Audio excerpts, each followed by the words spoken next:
artificial intelligence could advance in ways that surpass our wildest imaginations, and it could radically change our everyday lives much sooner than you think.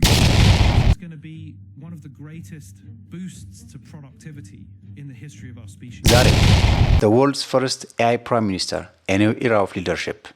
በዓለም የመጀመሪያው AI ወይም ሰው ሰራሽ አስተውሎት ጠቅላይ ሚኒስትር አዲስ የአመራር ዘመን በሚል ርዕሰ ጉዳይ ላይ እንወያያለን። And now the possibilities seem endless. I never thought that we would be able to be doing the things we're doing with AI. የመጀመሪያው AI ወይም ሰው ሰራሽ አስተውሎት ጠቅላይ ሚኒስትር ሹመት ሰምታችኋል?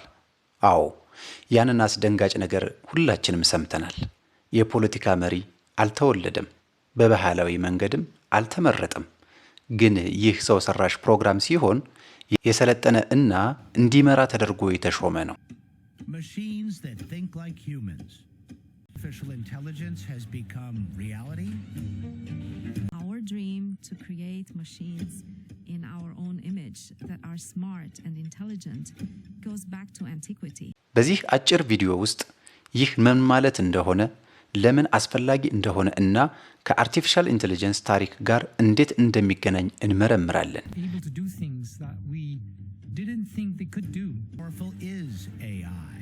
How does it work? ይህ የአዲሱ የፖለቲካ ዘመን መባቻ ነው ወይንስ የወደፊት ህይወታችን አደገኛ ሙከራ? ከኛ ጋር ለጥቂት ይቆዩ። ለምን ቢሉ በስተመጨረሻ ስለ አርቲፊሻል ኢንተለጀንስ በአስተዳደር በማህበረሰብና በዕለት ተዕለት ህይወት ውስጥ ስላለው ሚና ጠለቅ ያለ ግንዛቤ ይኖሮታል። We have lowered barriers to entry to manipulate reality. Drops in the feared flood of AI-created disinformation. We're going to live in a world where we don't know what's real. This is a dangerous time. ስለ አርቲፊሻል ኢንተለጀንስ ጠቅላይ ሚኒስትር ከመናገራችን በፊት አርቲፊሻል ኢንተለጀንስ ወይም AI በትክክል ምን እንደሆነ በፍጥነት እናብራራ። Siri, Google Assistant, and Alexa are አርቲፊሻል ኢንተለጀንስ እንደ ማመዛዘን፣ ችግር መፍታትና ውሳኔ መስጠትን የመሳሰሉ የሰው ልጅ የማሰብ ችሎታ የሚጠይቁ ተግባራትን ለማከናወን የተነደፉ ማሽኖችን ያመለክታል። ይህ ተግባርም ከቀላል AI እንደ ቻትቦቶች፣ የጥቆማ ስርዓቶች ወይም የድምጽ ረዳቶች እስከ አርቲፊሻል አጠቃላይ ኢንተለጀንስ ወይንም AGI ሐሳብ ይደርሳል። እንደ ሰው በብዙ ጎራዎች ላይ ማሰብ፣ መማር እና መላመድ የሚችል አርቲፊሻል ኢንተለጀንስ ነው። nanobots. To take things further, this AI is beneficial to it by connecting and integrating the consciousness of multiple entities. ባለፉት 10 ዓመታት አርቲፊሻል ኢንተለጀንስ ከሳይንስ ልቦለድ ወደ ዕለታዊ እውነታ ተሸጋግሯል።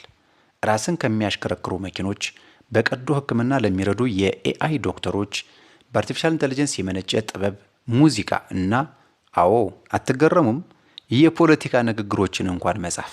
Through this, it might aim to solve cosmic mysteries from the purpose of black. ነገር ግን አርቲፊሻል ኢንተለጀንስ ሰዎችን ከመርዳት በዘለለ እና በእውነቱ የሰዎች መሪ በሚሆንበት ጊዜ ምን ይሆናል? We're going to live in a world where we don't know what's real. This is a dangerous time. ታዲያ አንድ ብሔር ወይም ማህበረሰብ እንኳ እንዴት ነው AI ጠቅላይ ሚኒስትር ለመሾም የሚወስነው? እስቲ እናብራራው። በብዙ አገሮች ውስጥ ያሉ ዜጎች በሙስና፣ በውጤታማነት ማጣትና በፖለቲካ ውስጥ ተበሳጭተዋል። አንዳንዶች አርቲፊሻል ኢንተለጀንስ ፍትሃዊነትን፣ በመረጃ ላይ የተመሰረተ ውሳኔ አሰጣጥን እና ግልጽነትን ሊያመጣ ይችላል ብለው ይከራከራሉ። ይህ ጠቅላይ ሚኒስትር እንደ ሰው አልተመረጠም። ይልቁንም በአስተዳደር ምክር ቤት የተመረጠ እና በሚሊዮኖች ከሚቆጠሩ የዜጎች አስተያየት ግብአቶች፣ የፖሊሲ መረጃዎች እና ህገ መንግስታዊ ማዕቀፎች ጋር ተቀናጅቷል። ኢኮኖሚያዊ፣ ማህበራዊና ፖለቲካዊ መረጃዎችን በእውነተኛ ጊዜ ይተነትናል። በማስረጃ ላይ የተመሰረተ የፖሊሲ ፕሮፖዛል ያቀርባል። በሳምንት ሁሉም ቀናቶችና ሁሉም ሰዓቶች ወይም 24/7 ጥያቄዎችን በመመለስ ከዜጎች ጋር በዲጂታል መድረኮች ይገናኛል። አድሎና ሙስናን ለማስወገድ የታቀደ ነው። እስቲ አስቡት፣ የማይተኛ የማይደክም እና እውነታን የማይረሳ መሪ። ነገር ግን እዚህ ላይ የሚሊየን ዶላር ጥያቄ አለ። አርቲፊሻል ኢንተለጀንስ የህይወት ተሞክሮ በትክክል ሊረዳ ይችላልን? ሊራራልን ይችላልን? እናም አመራር እኮ ቅልጥፍናን ብቻ አይደለም የሚፈልገው አይደል እንዴ? AI with how people think.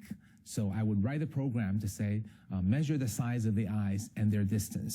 It's Larry from John. በዓለም ዙሪያ AI አስቀድሞ የሚከተሉትን ተግባራት ሲያከናውን ቆይቷል።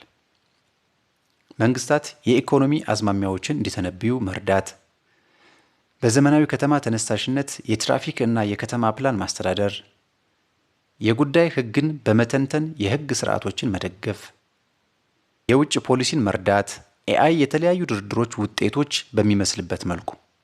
ነገር ግን ኤአይ ቀድሞውኑ ከበስተጀርባ ውሳኔዎችን እያደረገ ከሆነ ወደ ኤአይ መሪ መዝለል የሚመስለውን ያህል ትልቅ አይደለም። አሁንም ፖለቲካ ከውሳኔ በላይ ነው። ስለ ውክልና፣ እሴቶች፣ እምነት እና ራዕይ ነው። አልጎሪዝም ያንን መያዝ ይችላልን? ወይስ ሰዎች የጋራ ማንነት ለማንጸባረቅ ሁል ጊዜ ሰብአዊ መሪዎችን ይፈልጋሉን? One of Lee's investments is Face. Its visual recognition system smothered me to guess my age. It settled on 61. አሁን እንረዳ። የአርቲፊሻል ኢንተሊጀንስ ጠቅላይ ሚኒስትር አርቲፊሻል ኢንተሊጀንስ እንዴት ወደ አስተዳደር እየገባ እንዳለ አንድ ምሳሌ ብቻ ነው። Face++ nailed everything that moved. It's a kind of artificial innovations. የኤአይ መሪዎች መደበኛ ሆኑም አልሆኑም ኤአይ አስቀድሞ ህብረተሰቡን እየለወጠ ነው።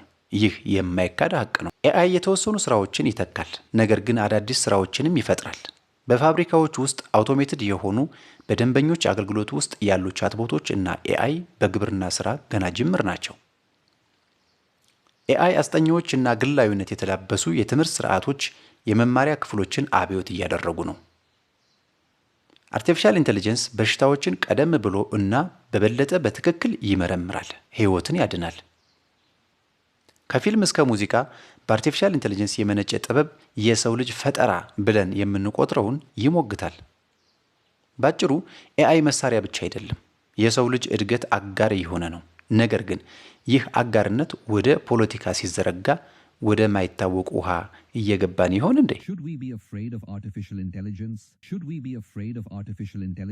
በእርግጥ በአጋጣሚዎች አደጋ ይመጣል።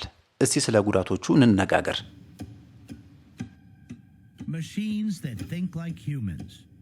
የኤአይ ስርዓቶች የስልጠና መረጃዎቻቸውን አድሎ ያንጸባርቃሉ። የተዛባ መረጃ ከገባ የተዛባ ውሳኔዎች ይወጣሉ። አንድ ጠቅላይ ሚኒስትር ቢሳሳት ተጠያቂው ማን ነው? ፕሮግራመሮች፣ መንግስት ወይንስ ኤአይ ራሱ? ኃይለኛ ቡድኖች አጀንዳዎቻቸውን ለመግፋት ወይም ለማስፈጸም ሲሉ ኤአይን ሊሰርጉ ወይም ሊነኩ ይችላሉ። መሪነት ቅልጥፍናን ብቻ ሳይሆን የሰው ልጅነትን፣ መተሳሰብን እና የሞራል ፍርድን ጭምር ያካተተ። እነዚህ ጥቃቅን ጉዳዮች አይደሉም። የዲሞክራሲን የነጻነትና የመተማመንን ልብ ይቆርጣሉ። AI is now being used for diagnosing diseases. In short, AI is being used in areas where serious decisions are being made. ታዲያ ይህ የት ይተወናል? የኤአይ መሪዎች መደበኛ ይሆናሉ እና አገሮች ቀልጣፋ፣ ፍትሃዊና የማይበላሽ አድርገው ያቀፏቸዋል። የኤአይ መሪዎች ወድቀዋል እና ማህበረሰቦች የሰብአዊ አስተዳደርን አስፈላጊነት በድጋሚ አረጋግጠዋል። ወይም ደግሞ እውነቱ በመሃል ላይ ነው። ሰዎችና ኤአይ በጎን ሆነው እየገዙ መተሳሰብን ከእውቀት ጋር በማጣመር ይቀጥላሉ። የመጀመሪያው ኤአይ ጠቅላይ ሚኒስትር መሾም የአዲሱ የፖለቲካ ምዕራፍ መጀመሪያ አስደናቂ ሙከራ ሊሆን ይችላል። በሁለቱም መንገድ ከመሪዎቻችን ምን እንፈልጋለን እና የወደፊት ህይወታችንን በመቅረጽ ረገድ ቴክኖሎጂ ምን ሚና መጫወት አለበት ብለን እንድንጠይቅ ያስገድደናል።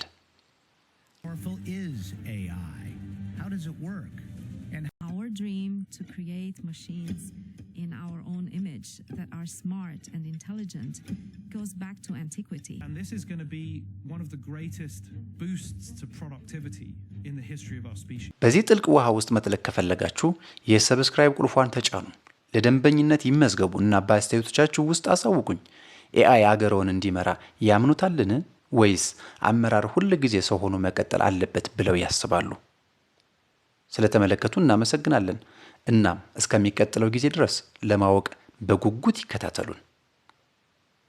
እናመሰግናለን። Machines that think like humans.